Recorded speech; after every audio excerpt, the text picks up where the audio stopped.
Hello student, how are you all? Fine. How are you all fine? Okay. As you all know, it's your recorded lecture. Okay. Recorded lecture में we completed whole chapter. Again I am revising you content of the science subject, which chapter we had completed in recorded. Okay. Chapter 3, Chapter 5, 6 and 7, 8 and 9 in recorded. Okay. Now today we will start the revision of Chapter 3. As you all know, anyone can give me the name of the Chapter 3? Synthetic fibers and plastic. Okay. बहुत दिन हो गए हैं chapter पढ़े हुए. May be you forgot this chapter. कुछ याद भी नहीं होगा कि क्या क्या हमने पढ़ा था इस चैप्टर में. Fibres are two type, natural fibre और आर्टिफिशियल फाइबर. नेचुरल फाइबर ऐसे फाइबर होते हैं जो कि नेचर के थ्रू प्रिपेयर होते हैं, जिनमें मैन का आदमी का कोई भी सोर्सेस नहीं होता है. Then after synthetic fibre, man made fibre जो कि फैक्ट्रीज में प्रिपेयर किए जाते हैं. They are called the synthetic fibre. Okay. Artificial fibre या फिर सिंथेटिक फाइबर भी इनको कहा जाता है. Okay. What are the synthetic fibre? Synthetic fibres क्या हैं? फाइबर्स जो होते हैं वो एक छोटी छोटी यूनिट से मिलकर बने होते हैं. जैसा कि एक माला को बनाने के लिए कि छोटी छोटी बीड्स की ज़रूरत होती है, एक बीड से फिर पूरी माला बनती है. इसी तरह स्मॉल यूनिट कंबाइन होती है, एक लार्ज यूनिट ऑफ पॉलीमर का फॉर्म कर देती है. छोटी छोटी थ्रेड्स मिलकर के क्या बना देते हैं? पूरा एक फाइबर बना देते हैं. अब इसमें हमने पढ़ा था types of the synthetic fibre. Types of the synthetic fibre, two types of the rayon. सबसे पहले आपका इसमें रेयोन दिया गया था. रेयोन कैसा है? Okay. Rayon is also called the artificial fibre. Scientists were successful in obtaining fiber having a property similar to that of the, यानी रेयोन की जो सिमिलैरिटीज़ है वो किससे मिलती जुलती है? सिल्क से. Although rayon is obtained from a natural sources, wood pulp, yes it is a man-made fiber, cheaper than silk and can be woven like a silk fiber. उसी तरह से ही पूरा प्रिपेयर होता है.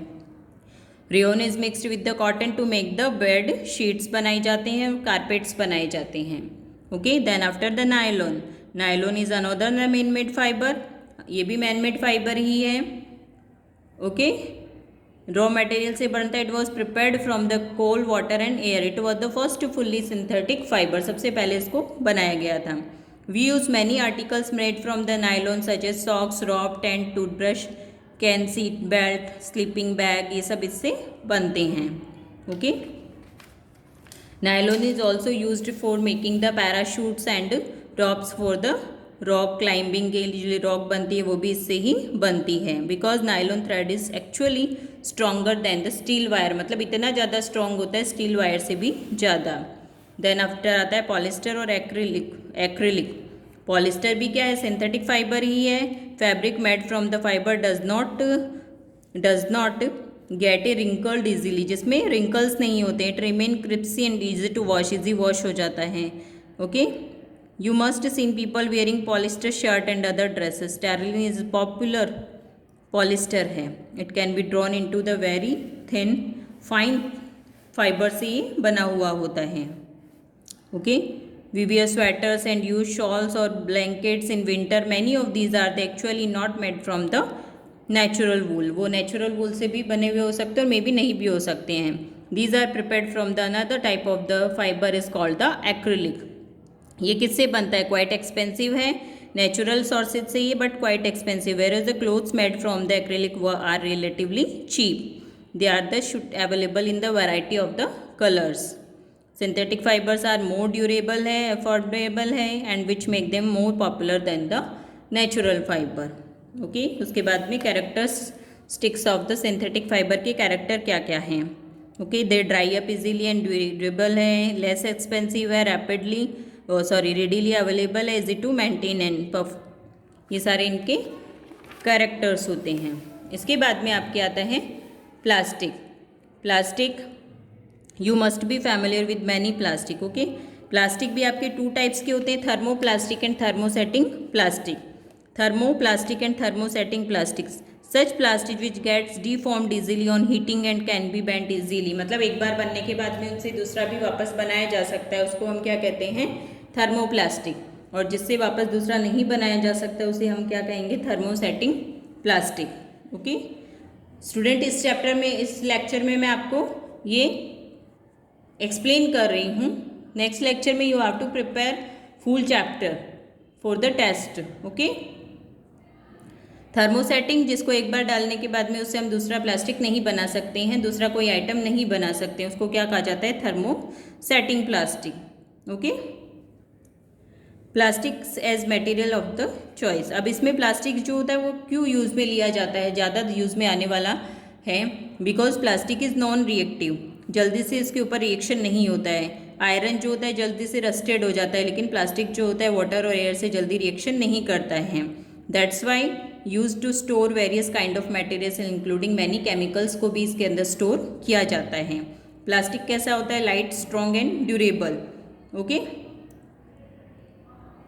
it is used for the various purpose. Plastic are generally cheaper than metal. They are widely used in the industry for the household articles के लिए भी उसको यूज़ में लिया जाता है.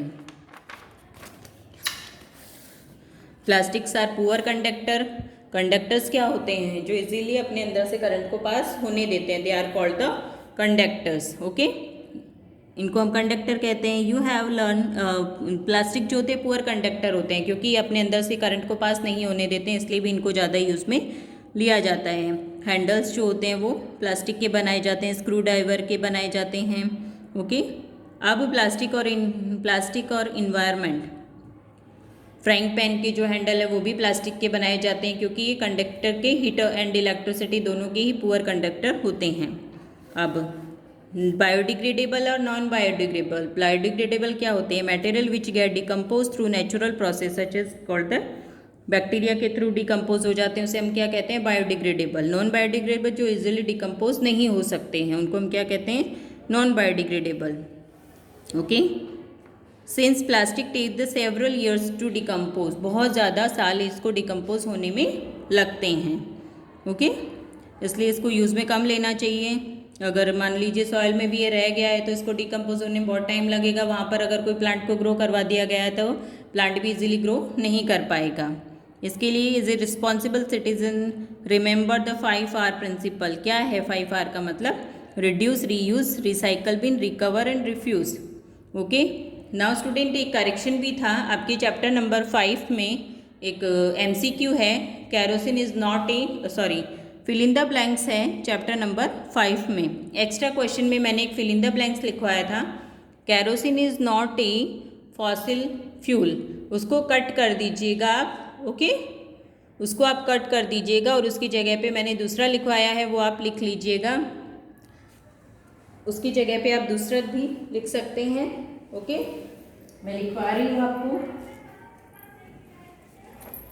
आप अपनी नोटबुक ओपन कर लीजिए जहाँ भी आप लिखते हैं. ओके, एक दूसरा क्वेश्चन मैं लिख रही हूँ, kerosene is, fill in the blanks.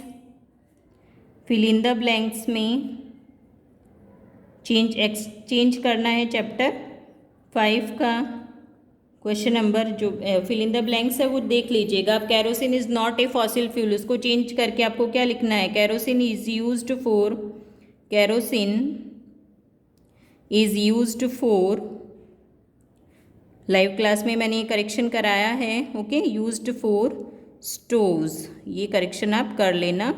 Okay, kerosene is not a fossil fuel वाले फिल इन द ब्लैंक्स को कट करके आप ये उसके अंदर लिख लेना. Okay,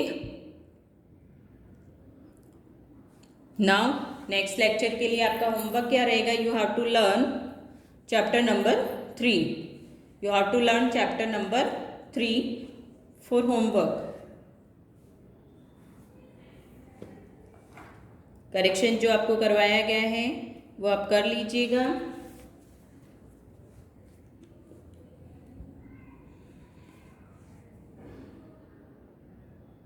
okay students, bye.